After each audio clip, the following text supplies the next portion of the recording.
Bei Aufnahme des Dachbodens ein paar Wochen vor Weihnachten entdeckte ein Familienvater in einer Ecke einen ganz verstaubten, uralten Weihnachtsbaumständer.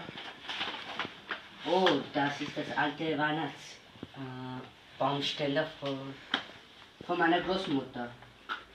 Das Ding sah zwar fürchterlich aus, doch da kam ihm ein wunderbarer Gedanke.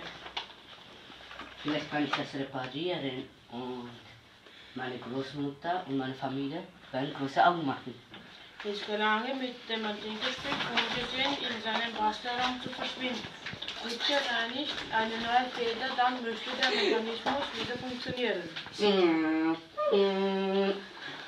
Überlegte er abends, zog er sich jetzt geheimnisvoll in seinen Hobbyraum zurück, verriegelte die Tür und werkte.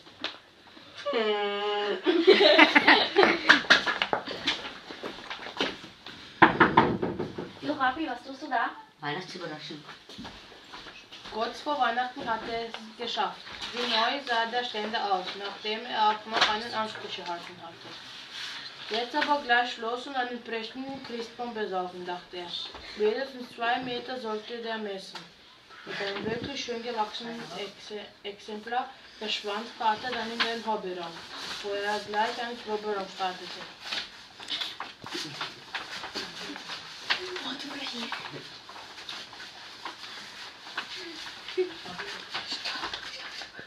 Endlich war Heiligabend.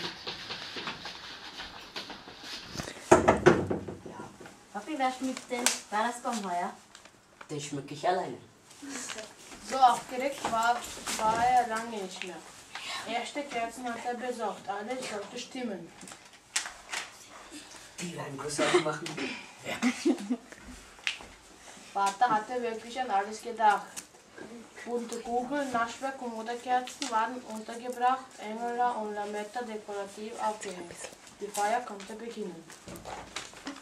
Vater schleppte für Großmutter den großen Ohrensessel herbei und zu ihrem Ehrenplatz geleitet. Die Stühle hatte er in einen Halbkreis um den Tannenbaum gruppiert. Die Eltern setzten sich rechts und links von Großmutter. Die Kinder am Außenplatz. Jetzt kam Vaters großer Auftritt. Bedächtig zündete er Kerze für Kerze an. Dann noch die Wunde. Jetzt kommt der große Augenblick. Langsam drehte sich der Weihnachtsbaum, hell spielte die Musikwalze O du Fröhliche. Oh, du Fröhliche. War das eine Freude? Die Kinder klatschen vergnügt die Luft. Oma hatte Tränen der Rührung in den Augen.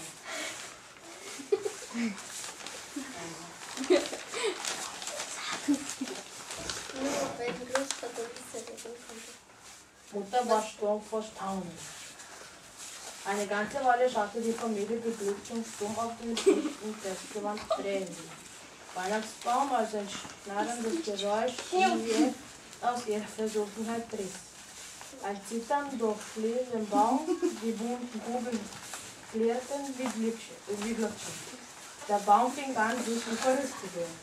Die Musikwalze hämmerte los. Es hörte sich an, als wollte Odo Fröhliche sich selbst überholen. Tu doch etwas! Tu doch etwas! Vater saß wie versteinert, was der Baum nicht davon abhielt, seine Geschwindigkeit zu steigern. Er drehte sich so rasant, dass die Flammen hinter deren Kerzen herwehten. Oma beschleunigte sich und betete. Wenn das der Großvater erlebt hatte. Nur wenn das Großvater erlebt hatte. Als erstes löste sich der Sternturm bei diesem, sauste wie ein Komet durch das Zimmer, klatschte gegen den Rahmen und fiel dann auf Felix, den Dachfest, der dort ein Mittagsschwimmen fiel. Der arme Hund blitzte wie von Zerrachen gestochen aus dem Zimmer in die Küche. Nur noch die Nase und in ein Auge von die Ecke schielen sah. Lametta und Engela hatten sich erhoben und schwebten wie ein Kettenkarussell am Weihnachtsbaum. Vater gab das Kommando. Alle in Deckung! Was?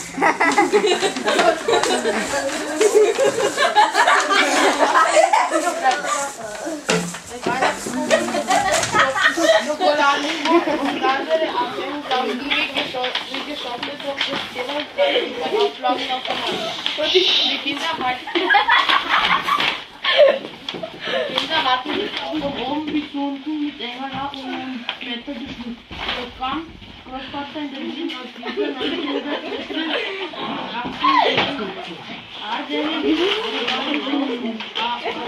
Gut, dass Großvater das nicht erlebt hat, was ich erlebe.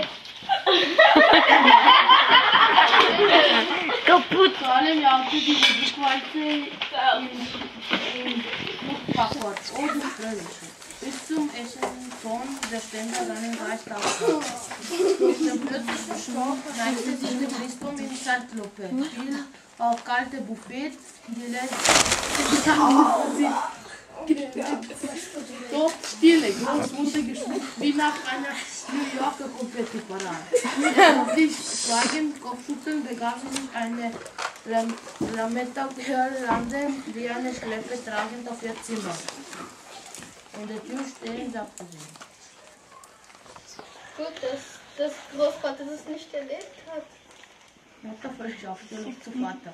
Wenn ich mir diese Bescherung ansehe, dann ist eine große Überraschung wirklich gelungen. Du, Papi, das war echt stark. Machen wir das jetzt Weihnachten immer so? Danke.